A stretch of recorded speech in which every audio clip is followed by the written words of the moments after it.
करून टाकला की आता काय करायचंय की जे बेड आहेत आपले 1 मीटरचे, त्या बेडवरचा जो कांदा आहे तर इकडचे 4 बेड, इकडचे 4 बेड आणि मधला 9वा बेड, त्या मधल्या 9व्या बेडवर जो कांदा उपटला जाईल ती जागा रिकामी होईल. 4 बेड 4 बेड अशा 9 बेडचा कांदा मधल्या बेडवर टाकीत चालायचा आहे आणि तो टाकीत चालताना 4 फुटाची 1 मीटरची रुंदी तयार होईल आणि त्या रुंदीमध्ये जेवढा कांदा बसेल तेवढा पुढे टाकीत चालायचा आणि त्या कापलेल्या कांद्याची पात त्याच्यावर झाकून टाकायची. बरोबर? ही झाकून टाकलेली पात हे बघा या पद्धतीने एकाच बेडवर कांदा आला पाहिजे, इतक्याच रुंदीमध्ये आला पाहिजे. बघा कांदा साठवणूक किती टिकवायचं असतं ते करणं फार गरजेचं आहे. इथं कांदा अतिशय सुकतो छान, म्हणजे याला क्युरिंग म्हणतात कांद्याचं. Next slide. नेक्स्ट हे बघा अशा पद्धतीने तो झाकून पडला पाहिजे. किती दिवस? 10 दिवस. कडक ऊन असतं, पातवरून झाकलेली असते आणि अतिशय सुंदर आपण खत व्यवस्थापन अतिशय प्रभावीपणे केलेलं आहे. कीड नियंत्रणासाठी फुलकीड नावाची जी कीड आहे त्याच्यामध्ये लक्ष्मी केमिकलकडे प्रोपेनोफॉस आहे, फिप्रोनिल आहे, इमामेक्टिन बेंझोएट आहे. याच्या आलटून पालटून फवारण्या करा. त्याच्यामध्ये आंतरप्रवाही मिक्स करा, त्याच्यामध्ये स्टिकर मिक्स करा आणि अशा फवारण्या तुम्ही एक 3 आठवड्याच्या अंतराने जर 3 फवारण्या केल्या तर तुमची फुलकिड्यावरचं तडक्याचं नियंत्रण अतिशय चांगल्या पद्धतीने राहतं. बरोबर? 100व्या दिवशी तुम्ही या पद्धतीने केलं आणि 10 दिवस असा झाकून टाकला, त्यावेळेला पण अवकाळी पाऊस येऊ शकतो. तो अवकाळी पाऊस आला तर ही कांदे झाकण्याची व्यवस्था आपण करून ठेवली पाहिजे. त्या मापाच्या प्लॅस्टिकचे कागद आणले ते त्याच्यावर टाकले, कधी कधी वादळ येतं ते कागदही उडून जातात, म्हणून तिथं दगड नेऊन ठेवणे किंवा गज नेऊन ठेवणे, ते गज ठोकणे ही आपल्याला काळजी घेणं गरजेचं आहे. 10 दिवस कांदा शेतामध्ये सुकला पाहिजे आणि हा कांदा 10 दिवस सुकल्यानंतर मग पुढं काय करायचं आहे? Next slide. तो कांदा ग्रेडिंग करायला सुरुवात करायची. मी सांगितलेल्या तंत्रज्ञानाप्रमाणे तुम्ही जर कांद्याची लागवड केली तर तुम्ही एकरी 20 टनापर्यंत जाऊ शकता आणि या 20 टनापैकी 90% उत्पादन म्हणजे 18 टन कांदा तुमचा एकसारखा येतो. बघा पैसे शेवटी आपल्याला एकसारख्या कांद्याला मिळणार आहे. समजा आपण कांद्याच्या नियोजनामध्ये कांदा भरपूर उत्पादन केलं आणि त्याच्यामध्ये जर 50% डेंगळे झाले, 50% मुके जोड आले, 50% समजा चिंगळ्या झाल्या तर पैसे काय मिळणार आहेत का? नाही मिळणार. म्हणून एकसारखा कांदा तयार झाला पाहिजे. हा कांदा ग्रेडिंग करा आणि चाळीमध्ये साठवणुकीसाठी जाऊ द्या. चाळ कशी असायला पाहिजे त्याचे काही फोटोग्राफ बघूया. Next slide. नेक्स्ट. माझ्या मुलांनी अतिशय सुंदर पद्धतीने ही चाळ विकसित केलेली आहे. 1991 ते 2011 पर्यंत मी आणि माझी पत्नी शेती करत होतो. 2011 नंतर माझा दवाखाना मी बंद करून टाकला. भोकरे साहेबांच्या सहकार्याने तुमच्यासारखा आता लोकांना मार्गदर्शन करतो आहे. आपला दवाखाना पूर्ण बंद करून टाकलेला आहे. आता मुलगा शेती करतो आहे आणि मुलांनी त्याच्या कल्पनेने ही कांद्याची चाळ तयार केलेली आहे. या चाळीमध्ये बघा ग्रेडिंग केलेला कांदा मध्यभागी येऊन आम्ही टाकतो ट्रॅक्टरनी, डम्पिंग ट्रॅक्टरनी. किती सुंदर रीतीने कांदा तयार झालाय बघा. आणि हा कांदा या चाळीमध्ये भरला जातो. हा चाळीमध्ये भरत असताना काय केलं पाहिजे? नेक्स्ट. नेक्स्ट. या पद्धतीने ती चाळ पाहिजे. चारही बाजूने तिला हवा मिळाली पाहिजे. 4 ते 4.5 फुटच रुंदी पाहिजे आणि 4 ते 4.5 फुटच उंची पाहिजे. बघा म्हणजे काल आम्ही अकोटला ज्यावेळेला आमचं व्याख्यान सुटलं, मुंबईचा एक वकील अकोटला शेती करतात, त्यांनी एक रिझल्ट पाहिलं. ते म्हणजे डॉक्टर साहेब नैसर्गिक पद्धतीने कांदा पिकवला, साठवायचा कसा मला माहीत नव्हता. 180 क्विंटल निघालेला कांदा एका खोलीमध्ये टाकून दिला म्हणे. एका खोलीमध्ये टाकून दिला आणि कांदा सगळा सगून गेला. बरोबर? हे असं करावं लागतं मला माहीत नव्हतं. म्हणून कृपा करून या गोष्टी समजून घ्या. प्रत्येक पिकाचं एक तंत्रज्ञान आहे. प्रत्येक पिकापासून पैसे जर आपल्याला मिळवायचे असतील तर 4 फूट रुंदी आणि 4 फूट रुंदी याच पद्धतीने तो कांदा साठवला गेला पाहिजे. Next slide. या कांद्याच्या चाळीला माझ्या मुलांनी अशी व्हेंटिलेटर तयार केलेली आहे. या पद्धतीची व्हेंटिलेटर आहेत, असे दरवाजे आहेत जेणेकरून त्यावेळेला मला कांदा विक्री सुरू करायची. ते व्हेंटिलेटर उघडलं तर तो कांदा मध्ये पडतो, लगेच गोण्या भरायला सुरुवात करते. पाऊस चालू असला तरी आपल्याला शेतकरी गोण्या भरता येतात. आता सध्याही आमच्याकडे कांदा विक्री चालू आहे. सरासरी 4,000 रुपयाचा भाव मिळतो आहे क्विंटल. बरोबर? मी मागा सांगितल्याप्रमाणे माझं जे 26वं वर्ष आहे या 26 वर्षामध्ये फक्त 3च वर्ष कांद्याची साठवणूक करून परवडलेलं नाही. 23 वर्ष कांदा साठवणूक करून मला परवडलेला आहे. बरोबर? अशा रीतीने हा कांदा साठवणूक करायचा आहे. नेक्स्ट. नेक्स्ट. मागची स्लाइड. म्हणजे इतकी मोकळी जागा घालून द्यायला पाहिजे. इतकी मोकळी जागा त्याला घालून मिळाली पाहिजे. हे कांदा विक्री केल्यानंतरचं चित्र आहे. चला अशा पद्धतीने मोकळी होते. नेक्स्ट, आणि आपण एप्रिल मे महिन्यामध्ये कांदा साईडमध्ये टाकतो. त्याच्यानंतर पावसाळा सुरू होतो. त्या पावसाळ्याची वसळी त्याला लागू नये त्याच्यासाठी अशा पद्धतीचं कल्तर आपण लावू शकतो किंवा शेडनेट पण लावू शकतो.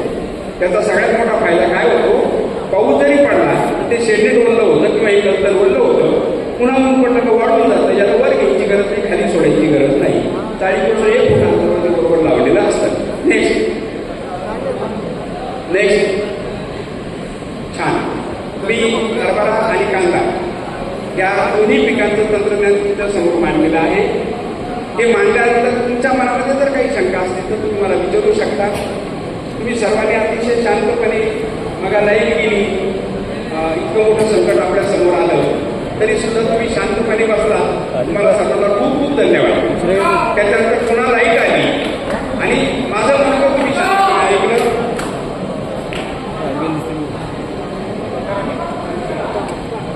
जर तुमच्या मनामध्ये काही शंका असतील तर त्या शंका तुम्ही मला विचारू शकता.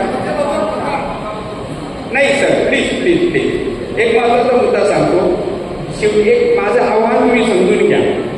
शेती हे इतकं मोठं शास्त्र आहे का त्याच्यामध्ये सर्व गुण संपन्न एक व्यक्ती असेल असं तुम्ही कृपा करून समजून घेऊ नका. मला मर्यादा आहे. मी माझ्या शेतावर रब्बी हंगामातल्या 3 पिकांवर काम केलेलं आहे. हरभरा, गहू आणि कांदा. बरोबर, या 3 पिकांसाठी एक मॉडेल मी तयार केलेलं आहे. या 3 पिकांमध्ये मर्यादित प्रश्न असेल तर मी तुम्हाला उत्तर देऊ शकेल. बाकी कपाशी, मका, केळी, द्राक्ष, डाळी याच्याबद्दल मला काहीही सांगता येणार नाही, कारण की मी नम्रपणे कबूल करतो. या 3 पिकाबद्दल मात्र तुमचे काही प्रश्न असतील तर तुम्ही अवश्य विचारा. साहेब चल एक प्रश्न विचारा. हा बरोबर. हा एकरी पंप राहिलो. अरे वा, छान. Okay okay.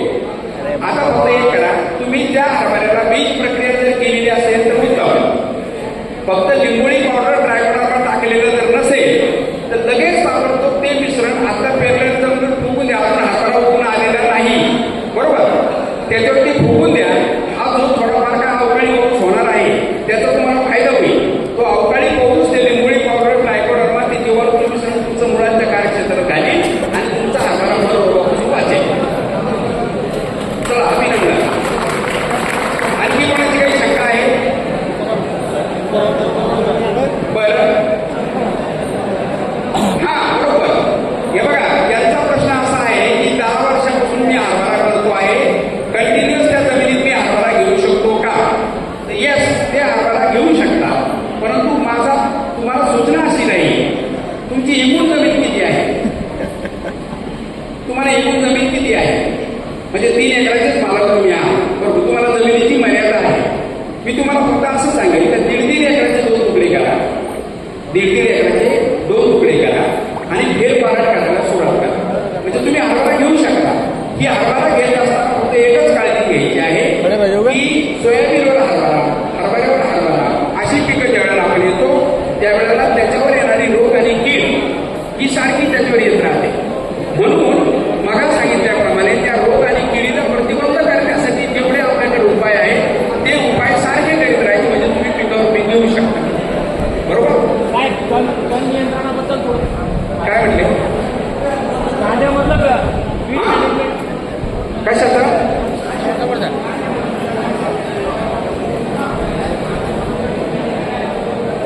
हा, तण नियंत्रण एकदम सुंदर. हे बघा, कांदा लागवड, कांद्याची रोपवाटिका जी आहे, तर रोपवाटिका तुम्ही कांद्याची रोपवाटिकेचं बियाणं पेरलं का उगवून येण्यापूर्वी पेंडामिथिलीन नावाचं तणनाशक जे आहे ते तणनाशक फवारायचं आहे. त्याच्यानंतर कांदा लागवड झाली तुमची. आता तर कांदा लागवड झाल्यानंतर ज्या वेळेला त्याच्यामध्ये 2 पानावर गवत येतं, आता बघा त्यांनी फार चांगला प्रश्न विचारलाय. तणनाशक, पण तणनाशक वापरताना काळजी काय घ्यायची ही तुम्हाला अगोदर समजून सांगतो. सगळ्यात पहिली काळजी अशी आहे की तणनाशक आपण ज्यावेळेस कांद्यामध्ये फवारणार आहोत त्यावेळेला तिथं ओल असणं फार गरजेचं आहे. ओलावा जमिनीमध्ये. म्हणजे दुसऱ्या सिंचनाचं पाणी देऊन झाल्यानंतर तुम्ही दुसऱ्या किंवा तिसऱ्या दिवशी तणनाशकाची फवारणी केली पाहिजे, हा पहिला मुद्दा. दुसरी गोष्ट अशी आहे, तणाचं म्हणजे तण हे 2 पानावर असलं पाहिजे. तण उगवून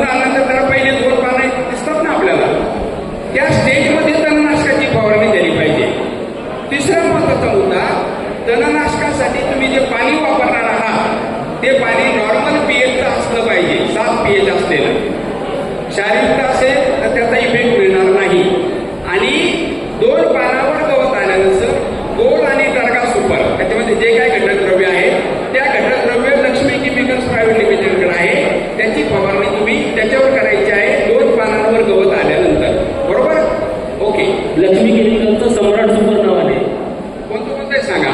लक्ष्मी केमिकलचं सम्राट सुपर नावाने आहे आणि दुसरं कांद्यावरचं पेंडी मिथेलिन हे पण आहे, ते पेंडी सम्राट नावाने. आणखी काय प्रश्न असेल तर सांगा. हा मावाला हो आवाज नाही आ रहा होता. हा फर्स्ट 7व्या दिवशी 4 तास आणि 17व्या दिवशी 4 तास. तर कांदे में अगर तन नियंत्रण नहीं हुआ तो 41% लॉस होईल का? बरं, हलकी जमीन आहे. 40% नुकसान तन करता का नाही. हा एक मिनिट. हे बघा, यांनी फार सुंदर प्रश्न विचारला आहे. मी जे 4 तासाचं गणित सांगितलेलं आहे हे भारी जमिनीसाठी आहे. म्हणजे त्या ठिकाणी 4 तासाचं पाणी दिलं तर ती जमीन ते पाणी 35 दिवसापर्यंत धरून ठेवते. त्यांची जमीन हलकी आहे. आता गंमत समजून घ्या, हे गणित आहे. आपल्याला 30-35 दिवसासाठी आपण 32 दिवस हिशोबासाठी धरू.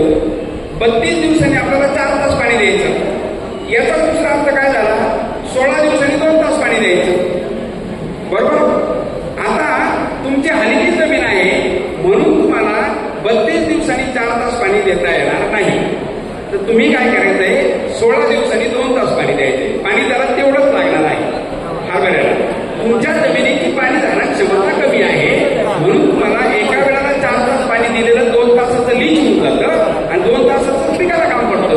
म्हणून ते पीक तुमचं पाण्यावर येतं लगेच ताबडतोब. म्हणून तुम्ही काय करायचं का आज पेरणी केली. दुसरी एक गोष्ट आहे, तुम्हाला एक क्लिनिकल डायग्नोसिस सांगतो. तुम्हाला हरभरा पेरलाय, तुम्ही उगून आलाय आणि तुमच्या हरभऱ्याच्या रानामध्ये तुम्ही दुपारी चक्राला जायचं आणि दुपारी ऊन असताना हरभरा सुकायला लागला तर पाणी सुरू करायचं तुषार सिंचनाने. फक्त किती द्यायचं, भारी जमिनीला आपण 4 तास देतो, ये टल्ला सुपर येईल का? त्याच्यापेक्षा जर जास्त पाणी दिलं तर ते त्याला जास्त होणार. बरोबर? पुन्हा ते 18 दिवसांनी परत ते पाण्यावर येईल, परत होतं. म्हणजे इकडे त्या 3 पाण्याच्या पाळ्या लागतात. 3 पाण्याच्या पाळ्यामध्ये आपण 12 तास पाणी देतो. तेच 12 तास पाणी तुम्ही 2-2 तासाच्या 6 पाण्याच्या पाळ्या द्यायच्या. हे सगळं 12. बरोबर? ओके.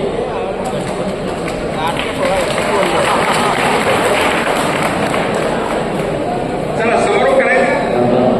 ओके, धन्यवाद. आपण सर्वांनी हे तणनाशकाची स्लाईड त्यांनी या ठिकाणी मला वाटतं दाखवलेली आहे. आपण सर्वांनी शांत चित्ताने हे ऐकलंय. आपणा सर्वांना धन्यवाद देतो. आणि शेती एक शास्त्र आणि गणित आहे. व्हिडिओ शास्त्र आणि गणित आहे. शास्त्र म्हणजे जमिनीची सुपीकता आणि गणित म्हणजे बियाण्याचं प्रमाण, पाण्याचं प्रमाण, खताचं प्रमाण. शास्त्र आणि गणित समजून शेती करा. शांत चित्ताने आपण सर्वांनी ऐकून घेतलं. या सुटावरी मान्यवरांनी मला संधी दिली त्याबद्दल आपण सर्वांना धन्यवाद देतो आणि माझं बरोबर संपवतो. धन्यवाद. धन्यवाद. 2 मिनिटांचा कार्यक्रम आपला लकी ड्रॉचा आहे.